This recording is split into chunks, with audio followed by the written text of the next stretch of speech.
Good morning, good afternoon, good evening, wherever you're at. And I'm coming here with another video. And here we're going to look at comparison for LoCo, the Tampa Bay delivery app, as well as Grubhub, comparison to something that I'm considering launching. So, as I mentioned before, the app has to be fair, has to be decently basic, and we need to go back to basic instead of this fancy stuff where robots and ideas supposed to be delivering, but in end of the day, humans are the delivery and they're using their own vehicles. So let's look at LoCo. As we can see, LoCo on the restaurant side, and I'm going to go to their comparison here. Uh, they're saying, like Uber and Eats, they're charging 30%. Compared to Grubhub, they're going to only charge 17%. And you guys can actually see their math. So end of the day, restaurant has a decent amount of savings. But let me ask you this question. Isn't 17% still a lot?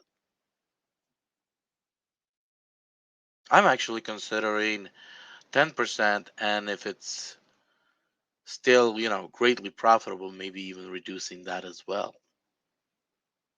So, and that's only just to run the app. That's I'm not talking about, running the platform because even if we look at LoCo, end of the day, LoCo is still has that concept,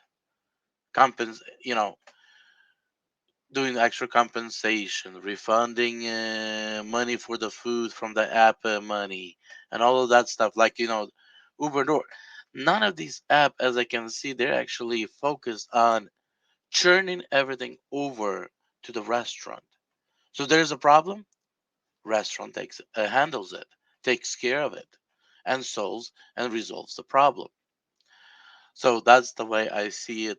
That end of the day, it's all supposed to be handled like it used to be in the back days. Hey, they hired the drivers. They took care of the problem when the customer arrives with a problem. Everything was solved on the restaurant side. Like if they wanted to have a website, they got a hosting. So right now, in this case, we provided them with hosting of the app, where we give them the app, but everything else is actually in their hands. So 17%. That means restaurant has to either come up with a 17% or they have to up price the food in order to compensate for that 17% on the local platform. I have spoken with the guy, and honestly, they do not know what they're doing when it comes down to the app. I have gave some advice, but we'll see. Now let's look at the delivery side of the drivers. So we have with the DoorDash 225. With the LoCo, it's $2. So LoCo actually even pays less on a delivery than DoorDash does. So guys, just want to bring that up that these apps are coming launching, but at the same time, if you study, if you look at them, where is the benefit? The guy, I spoke with the guy. I said, hey, and I said, my my goal of this phone call, because I called him, he called me back like a week later, and I spoke to him on Friday when he called me back. I said, hey, I'm either looking for something that actually already out there that works, that is worth for that actually has value for everybody, and I wanted to push that here in Lexington, or I needed to launch something on my own. And and he says, hey, I don't need the Lexington. I'm having problems here in Tampa. And I'm like, what problem? He's like, I cannot get drivers. But but tell me, guys, would you drive for $2? Yeah, that's the problem. I told him, raise the price. We're minimum $6, and anything above the 3 miles is an additional $2. Oh, we cannot do that. No, if you cannot do that, you're not gonna have drivers. That's as simple as that. The way I look at it. Now, like look at Grubhub. I have not really researched where local. I did actually went into some details and I spent some time on Grubhub. I have not, but on the restaurant side, they have three plans. They have a higher diner delivery fee or lower diner delivery fee, and here's standard plus an additional 10% fee. So what exact? So how much exactly is restaurant really paying? They provide a free tablet. In our case, my case, we'll be providing a free app, and they can install it on the Android or Apple. Um, free menu photo shoot. All of that can be arranged, but end of the day, we're turning everything over to restaurants, so that's gonna be kind of their responsibility. And uh, green background, like I see some of these shoots that have been done on, are not the right way of approach.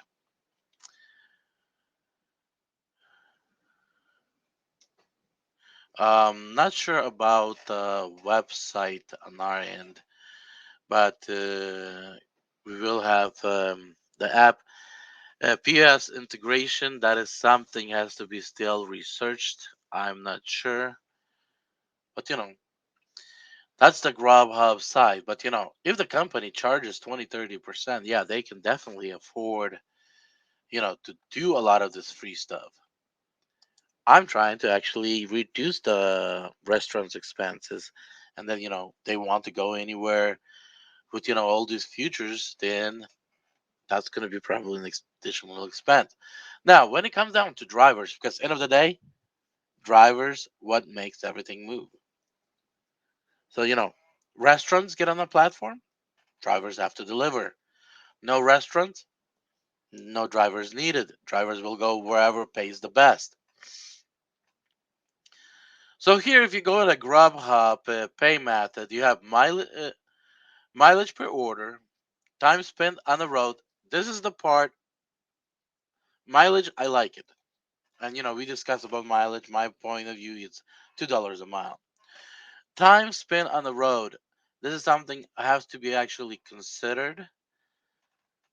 But we'll approach this when we get to those markets that actually have an issue, markets that are heavy traffic markets.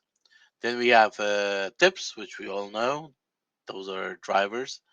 And then special offers. Unless restaurants prefer to do any special offers, because we're gonna be a tool for the restaurant. We're not gonna be delivery app. That means restaurants want to do an extra special offer, then I guess we will have to do that.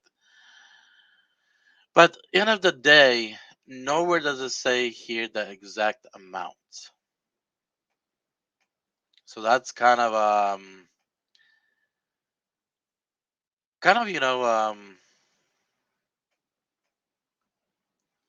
disappointing. I don't see where they say how much. What is the mileage per order? My dollar per mile. What is the uh, dollar per time? What are the special offers? We do not have anywhere here on this website. So what that was gonna be nice things to know. So guys, here this is the comparison. I wanted you guys to actually see that um, LoCo, as I was hoping, might be the answer solution instead of building. We join hands, but they have no clue what they're doing when it comes down to the app. When it comes down to drivers, um, and that kind of disappoints me. And then Grubhub doesn't provide you know doesn't have a clarity what are the fees and what are the delivery fees as well. Um, so I am looking to see if there's something out there that actually can make sense that we can run with, because Like I said in previous video, I don't know about the Uber Eats, but DoorDash are doing a lot of mistakes, and if they do enough of them, or they do one huge one, will actually cost them the business. And when that happens, who will be next in line that actually has the most, uh, how would I say, the most successful system, the most savings to the customer, saving to the restaurant, and actually profitable to driver to take place. Now, if we won't bring anything to the table, then it's going to be someone. Then it's going to be someone like a Uber Eats, Grubhub, or other apps out there that might not be profitable to us. So when that time comes to show up to the table, we need to have something that can actually be beneficial. There it is, can be beneficial to everybody. So that's why I see crucial time, because it takes time to build it, takes time to test it, and then takes time to roll it out on a national level. And we need to be ready for the time. That means we need to get ready a lot earlier than the time comes. So when that time comes, we are ready and we can present that to the public. So guys, that is my view. That is my opinion. You guys can go back to these websites, grubhub.com, locotampabay.com for the LoCo. Check it out. But neither one of these I see is enough beneficial for all three sides. Like LoCo, it's not beneficial to drivers. Grubhub, I do not see amounts. Great concept, but where's the amount? You know, if we're gonna, well, let's go to Grubhub for 1 second. Mileage per order. But what if that's 25 cents a mile? Is it worth it? Time spent on the road. What if that 5 or 10 cents a minute? Is that worth it? You know, it might be somewhat worth. Let's actually bring up the calculator. 10 cents for an hour. That's $6. It's $6 more than you're getting on DoorDash. But is your time worth it if you got stuck for an hour in traffic and you couldn't turn around, you couldn't take an exit? It was just a dead end stop because they're clearing a huge accident. It is something, but is your time worth $6? We don't have none of it. What is the time compensation? So yes, guys, these are the things that it's important when you're making decisions. Who you know how with who to partner up with, and the Grubhub is just lack of information. And I have not contacted Grubhub. So blessings to all, and this is going to be probably our morning video.